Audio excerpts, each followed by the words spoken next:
Hello and welcome to the National Trust podcast. I'm David Olusoga, a historian and broadcaster. Some of our most fascinating stories are unmarked in the landscape. One such secret story can be found in an unassuming building which lies nestled in Exmoor National Park. Today, Holnicote House is a hotel, but during the Second World War, it was used as a home for children. Children who had been born to white British mothers and black American GI fathers. Children who had been given up and placed into care.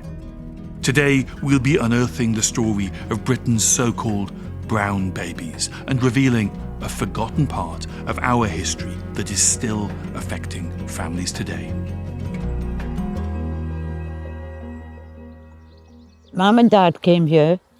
The couple that adopted me, they came. Now they saw me in that photograph in the newspaper and they picked out which child they wanted. My mother she was desperate for a girl.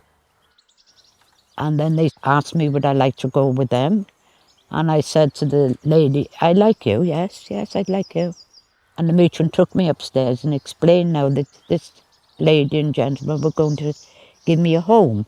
And my concern was, what about the ones here? Where are they going? No, you're going on your own and you'll be fine. And you still feel, both of you, all these decades later, yes, a sense of home. Coming home to come to Holnicote House? Very much so, yes. No, I belong here. This is my home. The Holnicote estate is best known as a walker's paradise, with over 12,000 acres of patchwork, landscape and walkways, all looked after by the National Trust. It includes a wooded nature reserve, high rugged moorlands and quintessentially English hamlets, as well as miles of sandy and shingle coastline. Nestling in this stunning landscape is Holnicote House Hotel. Walking past, you would have no clue about the hidden history of this hotel. There are no signs or exhibitions to hint at this story. But during the Second World War, Holnicote House played a unique role. It served as a children's home for children born to black GIs and white British mothers.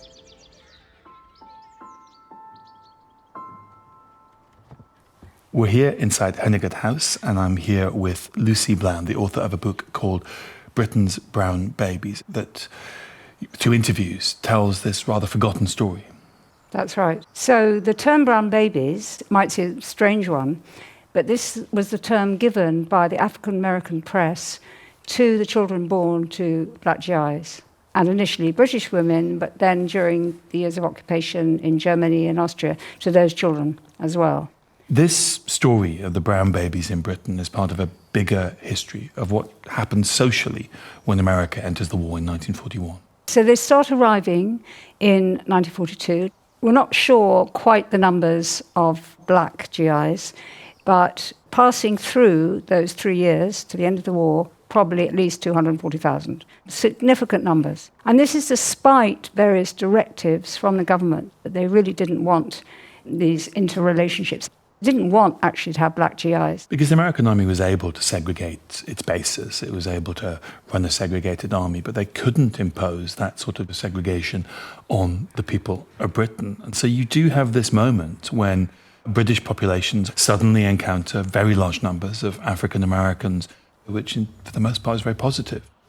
And they inevitably started to meet local women. It's thought to be a step too far.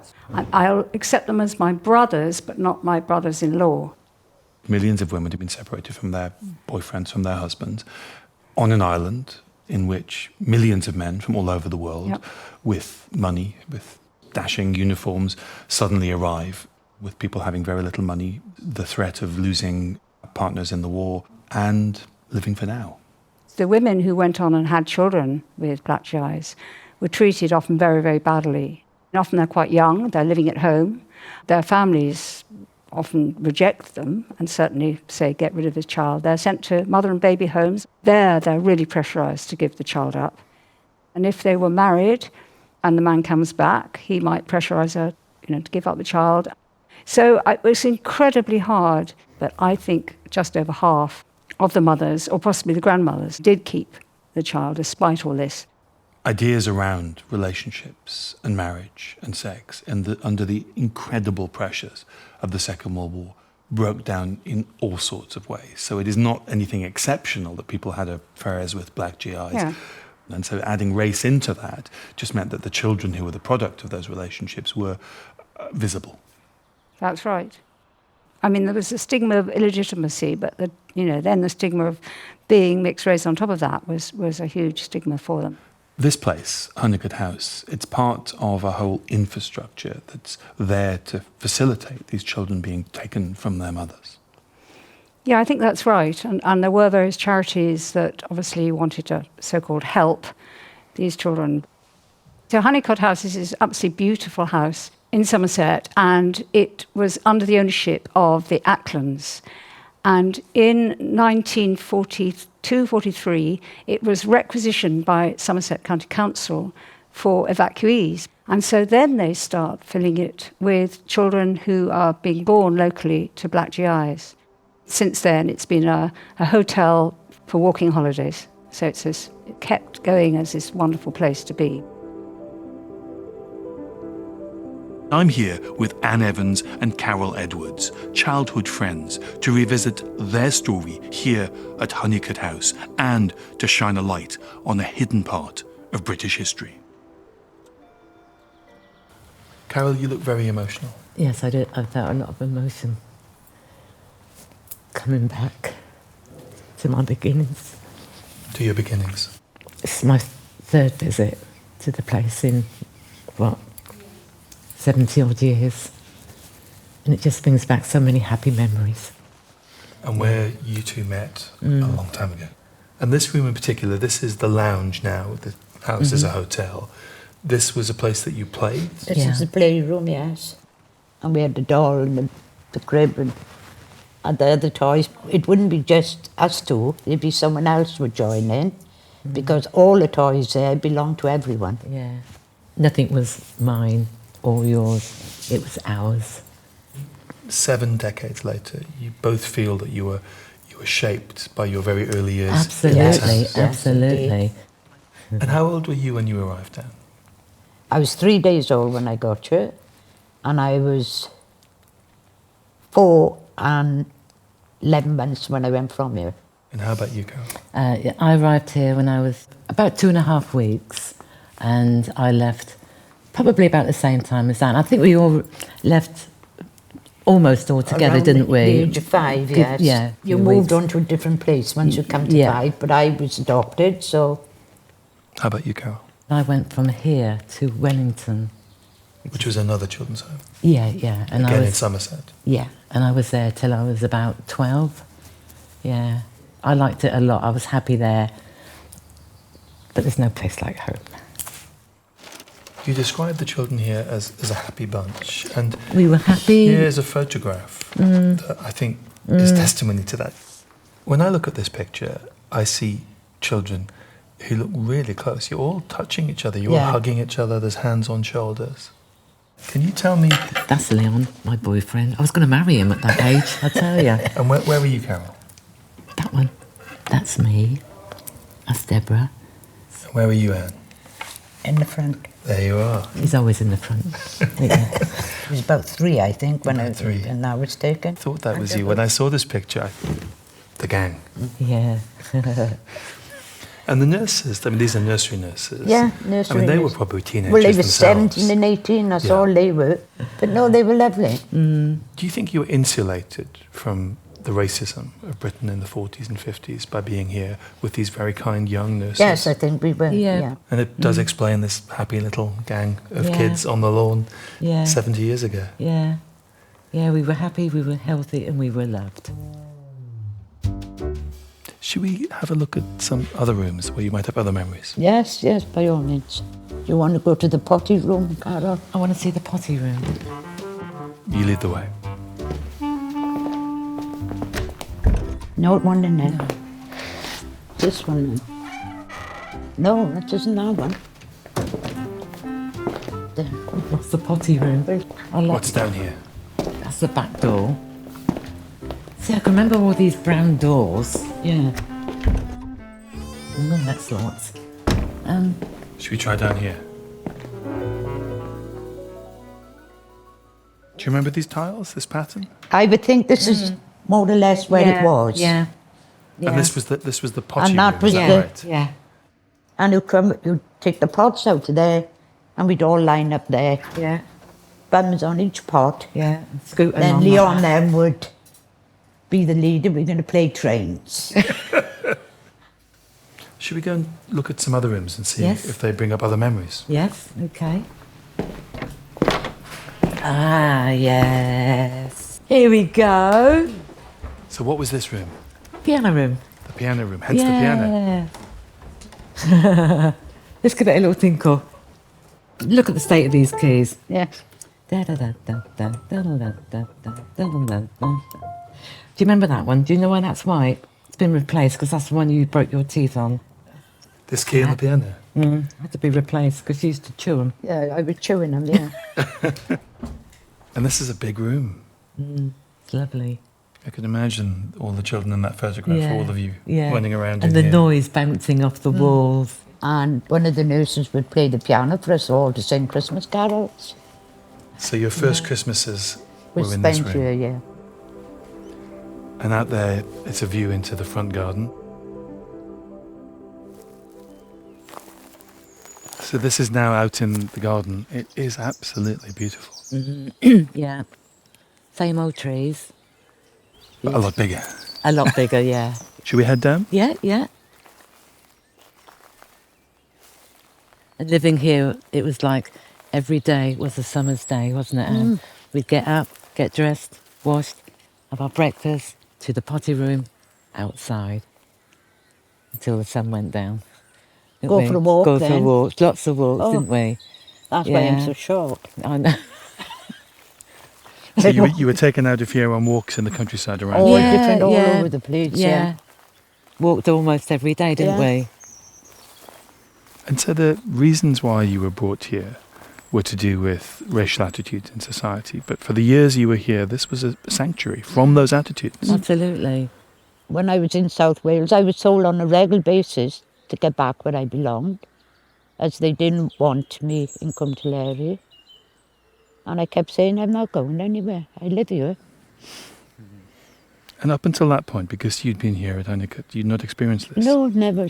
Didn't even know what they were on about. I'd got into the family well. I had 4 older brothers, and I acquired a grandmother and a grandfather who were lovely. They were lovely people. And my grandmother, I got very close to my grandmother, and she would row with anyone who had a mind to say anything to me.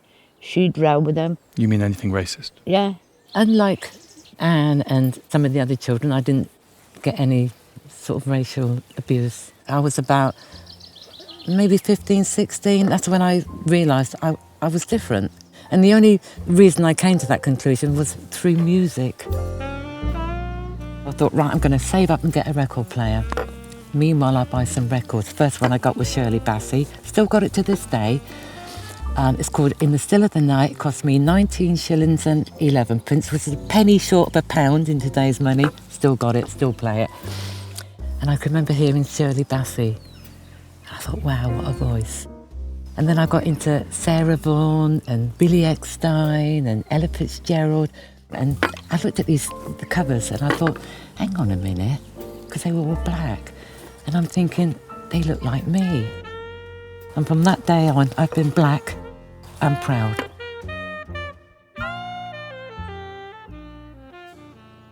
As you moved on through life, and what did it make you think about your own childhood and how you've been brought up? When I decided to look for my biological mother, I went round to my 4 brothers to pass it with them, because as long as Mum and Dad were still alive, I wouldn't have looked. And where did that search take you? Well, it took me to find my mother, eventually, who really didn't want to know anyway. It was just a mistake. I had too much to drink. And I said, well, look, all I want from you is the name of my father. And she gave me that, and I said, and from then on, I shan't bother you anymore. I got too much to lose. My father was always in touch with me through his niece. At one point, he tried to get custody of me, going through the local authorities. And at that point, I was still at school. I was about 14, 15. And the authorities saying that Carol's happy where she is, because he wanted me to go out there. To the United States? To live, yeah. And they said, no, it wouldn't be fair to me to send me off to a different country, into a different family where people are a lot blacker than me. So, no, he gave up in the end. Even though your father was trying to reunite with you, the authorities got in the way and felt that wasn't appropriate. Yeah. But I don't think I would have gone anyway, David. Right. No. I just wanted to ask you about what happened after you became adults and went on to have families of your own. When I was very young when I met my husband, I was 15. And we'd only been going out about 12 months, I think. And he said, I'm going to marry you. He was white. And I said, I don't think your mother likes me. Don't matter what she likes. He said, I'm going to marry you. And 3 years later, we got married.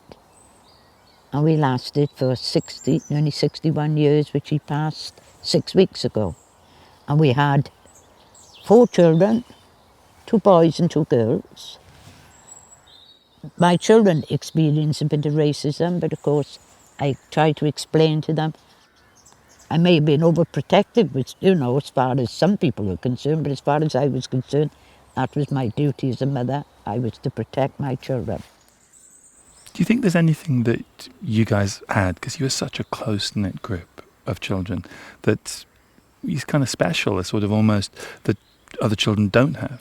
But I think, and that's why, because it was so special, it doesn't matter how old we are, we still got that connection.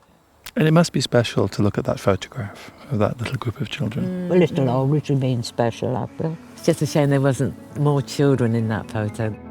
I feel just a handful, isn't it? Yeah. I counted the number of heads I saw in this Christmas photo, and I counted at least 30 heads. There might have been a few more, I don't know. And I still try and keep in contact with Carol and Deborah, and now we have found another 2 children that was in the home with us, and in contact with them all. And I hope I'm able to keep that up until we all drop off our perch one by one. I've just left Anne and Carol, and I've come to find out more about the modern legacy of this history with Chamion Caballero. Hi there. Hi, David. So this is a history that, for all sorts of reasons, was brushed under the carpet, but that's been changing, and it's been changing even faster because of modern technology. That's right. I'm the director of the Mixed Museum. We're an online museum and archive sharing and preserving the history of racial mixing in Britain. And one of the questions we get asked the most often is, can you help me find my black GI relatives? We usually pass those inquiries on to a wonderful organisation called GI Trace, and they help the children of GIs find their families using DNA testing. What is possible now is, through the science of DNA testing, answers can be found that were much more difficult to find before. When we receive the inquiries, some of those come from what we call the original brown babies, but increasingly we're getting inquiries from their children and their grandchildren.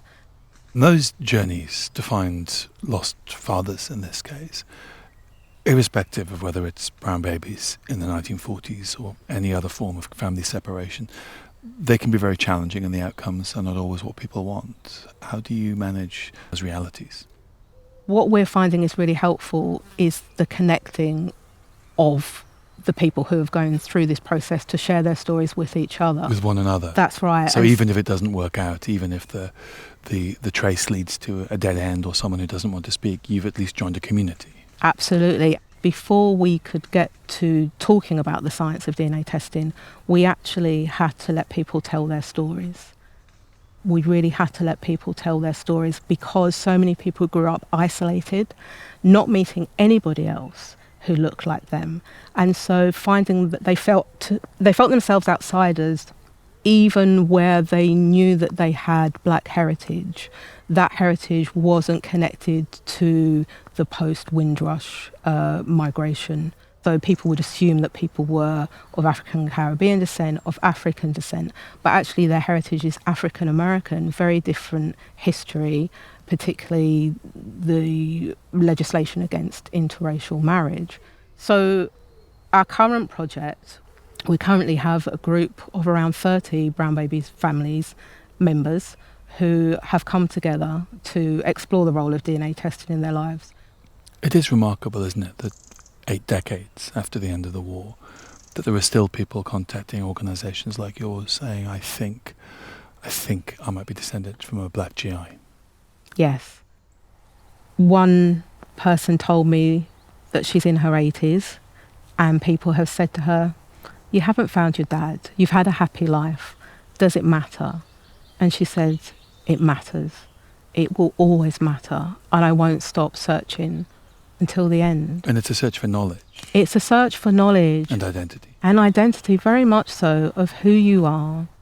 It's been really important, actually, that the children and grandchildren of the Brown Babies have started to become involved in this process. They are giving their mothers and fathers the confidence to speak out about subjects that have previously been shrouded in secrecy and shame.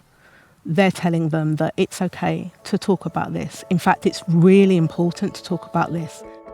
And by talking about it, you open up this history and you help preserve it for other people.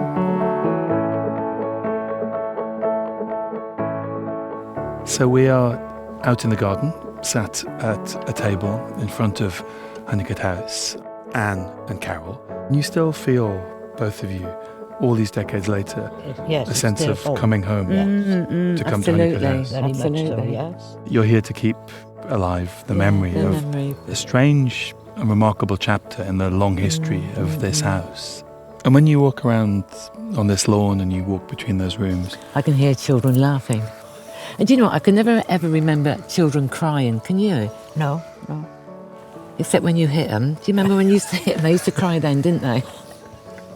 It's to her it was, and she's blaming me. I think there's an untold chapter to the story about Anne's naughtiness.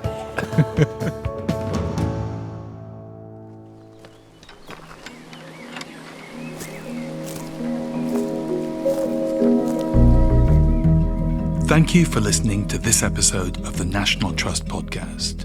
If you'd like to discover more about the story of Britain's brown babies and explore more first-hand interviews, you could start with Lucy Bland's book, Britain's Brown Babies, or head to the Mixed Museum at mixedmuseum.org.uk. If this podcast has resonated with you and you'd like to explore your family's connections to the GIs of the Second World War, you can connect with our experts and explore the Mixed Museum and GI Trace. And you can keep up with all episodes of the National Trust podcast by following us on your favourite podcast app. That's all from me, David Olusoga. Goodbye.